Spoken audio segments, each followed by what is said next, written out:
let's say for this trick, I hand the deck over to the spectator, and they give it a little shuffle.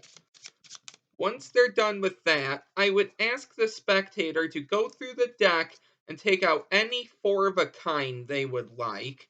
Now, let's say in this case, we'll keep it real simple and we will use the queens. But keep in mind, the spectator can use any four of a kind they would like. After they have taken out the four cards, they can give the rest of the deck one more shuffle. Then I would ask them to go ahead and make three selections. So let's say 1, 2, and 3. Now, I'm going to show you these three cards. Go ahead and remember these for me. Now, if the spectator wanted to, they could write down the three cards, okay? But right here, go ahead and remember these for me. After you have done that, I would take back the first selection, or any of the three selections, it doesn't matter, and I would shuffle it somewhere into the deck like this.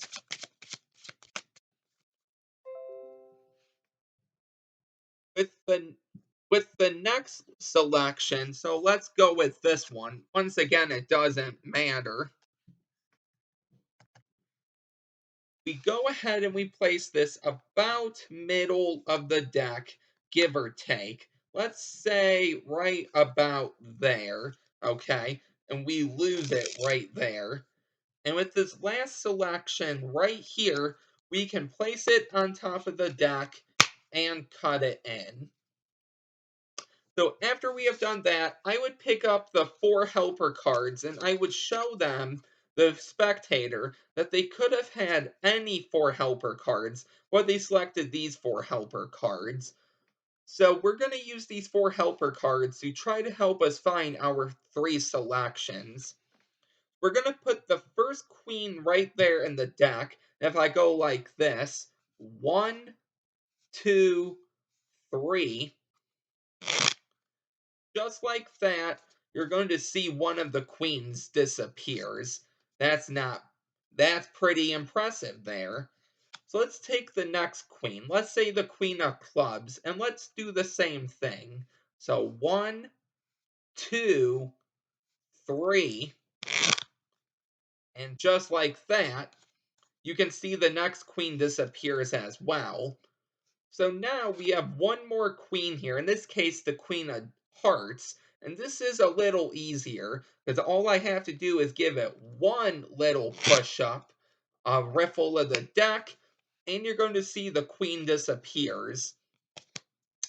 So now with the queen of diamonds, all I'm going to ask you is a few questions here. Is this one of your cards? And let's say the spectator says no, and I would ask, is this one of your cards? Let's say the spectator says no again. After that, I would say, okay, watch. To get the queens to come back and to get the queens to actually come back, all I have to do is snap my fingers. You're going to see in between the four queens, there are three selections. If we go and get these three selections, they just happen to be your three cards. So, that is going to be the trick for today. If you would like to learn how to do this, make sure to stick around for the tutorial, and make sure to also stick around for the end of the video as well, as I have a special announcement. But let's get straight into this tutorial, shall we? So in case you're actually wondering about this deck, this is the Vintage Label deck I won from Robert Ball Magician. So I'm going to leave the deck review down below, and I'm also going to leave his, channel down below as well, so you can check that out too. Let's go ahead and get how to do this trick here. So here's how you're going to do this. The first thing you're going to want to do is have any four of a kind to help you, okay? Now, I think it makes the effect better if you have a four of a kind, but you don't need one. So let's say, in this case, we take out the four kings. But keep in mind, they can be any four of a kind. After this, you're going to have three selections. And what you're going to do with these three selections is control each of them to the top while keeping each of the selections on the top of the deck. Okay? So you're going to want to control each of the selections, but retain each of them on top of the deck. So I'm not going to go over what I did in the performance, but I will link all the videos down below you need to know. So let's say in this case, we have the three of hearts and the two red nines, okay? So for the first selection, all I did was a false overhand shuffle, linked down below.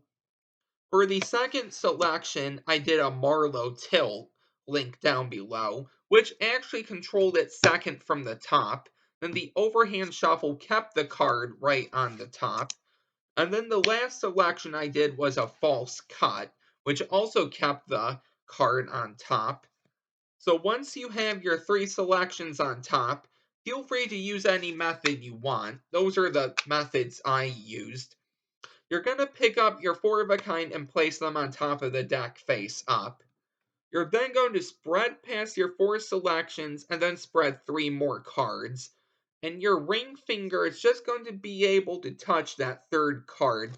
Okay, so that face down card. You're going to keep your ring finger there, lift up everything, put your pinky in, and then you're going to square up everything. So now you're going to have a pinky break below the four kings and the three selections. Let me go through that again. You're going to spread the four kings and then the three selections. You could also really put your middle finger in a third selection, lift up, put your pinky in there like this, and then square everything up. It doesn't matter. You just want a pinky break. So now, what you're going to want to do is a few tips here. First, you're going to want these four kings to look like the four kings, but you know there's actually four kings plus three cards here. So when you're going to lift up these kings here, you're going to want your middle finger on the top left corner, your ring finger in the middle here, and then your pinky on the top right, and your thumb is in the back. And then I tilt my hand down and to the left a little. This is just to conceal the thickness on all sides. And now, here's the move you're gonna do. You're gonna take the first king and peel it on with your thumb. No need to keep a break. You're gonna then take this packet of cards. I like to place it halfway on top of the king.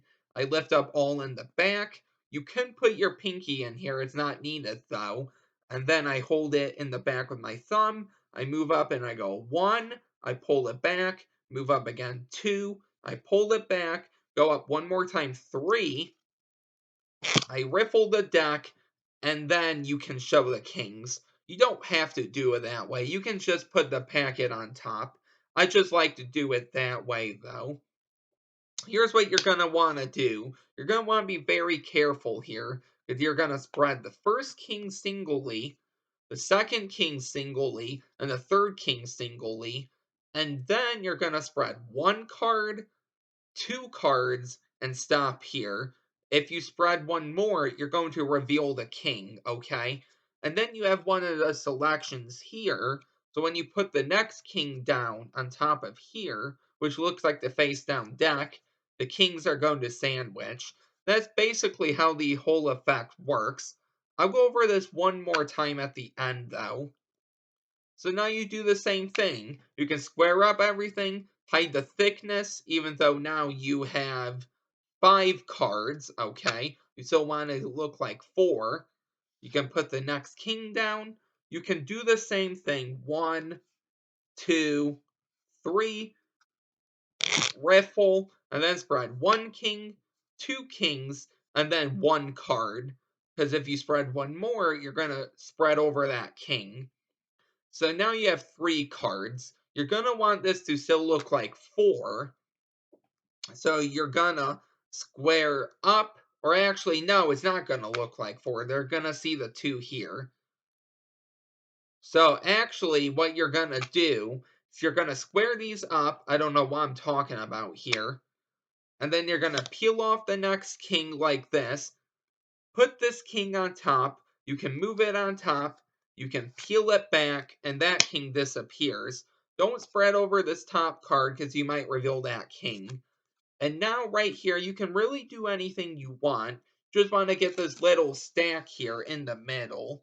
So all I do is I cut the deck about halfway and I ask that one of your cards? No. Is this one of your cards? No. I put it on top and now I'm all good. I can spread and show the 4 kings and then the 4 selections in between, or the 3 selections in between the 4 kings.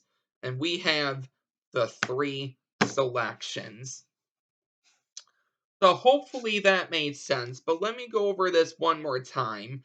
I feel like I didn't teach that right. So let me try to teach this better for you. So you're going to have 3 cards on top of the deck any way you want to control them. You're going to put your 4 helpers on top of the deck and spread over those 4 helpers and then the 3 selections. You're going to lift up on this 3rd selection, put your pinky in and square up everything. So now you have a break underneath the 4 kings and the 3 selections. So now you're going to lift up this packet, but in order to do that, you're going to have your middle finger here on the top of the left corner. Okay, so the top left corner, your middle finger, the top middle, okay, right here, and your pinky on the top right corner. My thumb goes in the bottom left corner, and my index finger is off to the side. But you can put it over the deck like this a little if you want. Then tilt my hand down and then a little over to the left. So now you're going to use your thumb to peel off the first king. Then you're going to put everything about halfway, or you can put it all on top and then do the reveal. I do it right here halfway. I lift up in the back with my thumb, and I then put my 4 fingers on top. I'm going to move it up, pull it back, and say 1, do it again, 2, and then 3, and then I'm going to let go, and singly, I'm going to go 1, 2, 3. So these are single cards I pushed off. And then, without showing these cards, obviously, singly, you're going to push off 1, 2, and stop there. If you go 1 more, you're going to expose that king. So now, what you're going to do is you're going to square up everything like this, take the next king off, and you can do the same thing again. But when you push it up, you're going to peel off 1, 2 kings, and then you can spread 1 more. And this is just a nice convincer to show them the kings aren't anywhere near the top. And then you're going to square up everything 1 more time, lift them up, peel off that king, put this king on top. Okay, you can square it up and peel off the king, and now you're good there. And then you need to get the stack in the middle, so you can do a turnover pass, a classic pass, anything you want. But something I do is a swing cut, which I will link down below. I ask, is this one of your selections? No. Is this one of your selections? No. I drop these on top. You can do whatever you want. Snap your fingers. And then when you spread through, you're going to take out the 4 kings with the 3 cards in the middle. And just like this, you have the 3 selections. So, that was the trick for today. I hope you really enjoyed this one.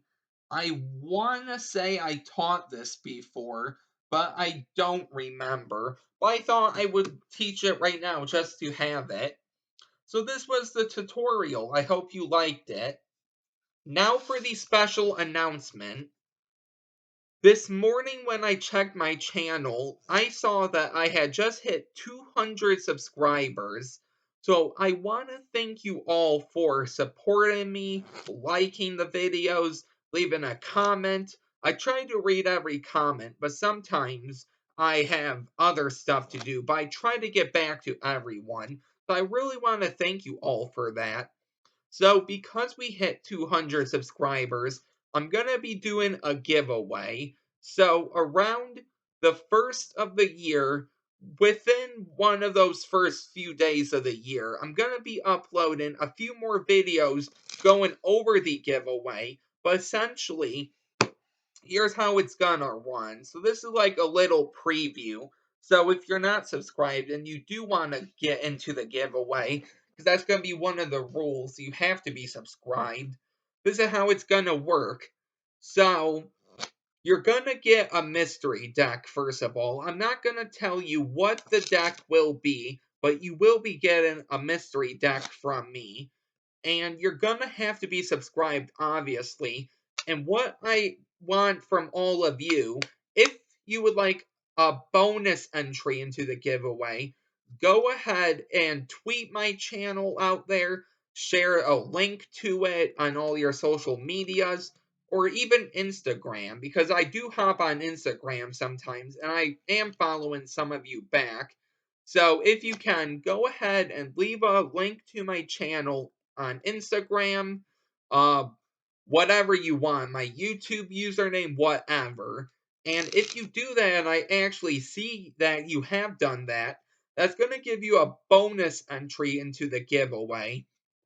And then for the actual giveaway itself, if you do happen to win the giveaway, not only are you going to get a mystery deck, but you're going to get a bonus prize as well, so an extra prize. I don't know exactly what that's going to be yet, but I'm not but I will let you. I'm probably going to leave that a surprise, just like the mystery deck. That's really all it is. So, if you would like a bonus entry into the giveaway, make sure you tweet me out on your Instagram, share my channel, do something, and make sure I can actually see that you did it so I can give you your bonus entries when it's time. And around the first of the year, within those first few days, I will come out with a few more videos on how to enter, what's going to be needed, and all that stuff. I'm going to be doing a giveaway then to thank all of you. So I hope you really like this. And if you're new here, don't forget to like, comment, and subscribe. And one more thing before I go is when I do put out the giveaway video, you don't have to share my channel then. You can do it right now if you want to get your bonus entry, okay? And then when I do actually upload the video, I will let you know how long it's gonna run, okay? But I thought I'd give you a heads up in case you want to jump on the bandwagon and get a few entries in right now. But that's going to be it from me. Once again, thank you so much for 200 subscribers. Depending on how well this goes, I'm thinking of doing another one at 300 subscribers. So let's see if we can get there really fast. That's it, and thank you guys so much, and I will see you next time with a new video. Bye.